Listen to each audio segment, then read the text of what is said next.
The call's set up fine. Then one side sends a buy. The other side never sees it. Your channel leaks. You check the firewall. Nothing there. The buy is not blocked. It is going to the wrong place. The full write-up with the decision tree is on VoIP School. Here's why it happens. Look at the record route headers. Every proxy that wants to stay in the dialog must add a record route header on the initial invite. Not on the buy. Not on the ACK. On the invite, if it missed that, it is not in the route set.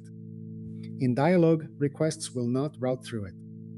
That is by design. The caller builds its route set from the 200 OK but reversed. The callee takes them in order. Get the reversal wrong, and the buy goes to the far proxy instead of the near one. It vanishes. You blame the firewall. Setup succeeds. Audio flows. Teardown fails. The buy goes out with a wrong route set. The fix is in the proxy config. Make every proxy add record route with LR on the invite. Make sure nothing strips it from the 200 OK.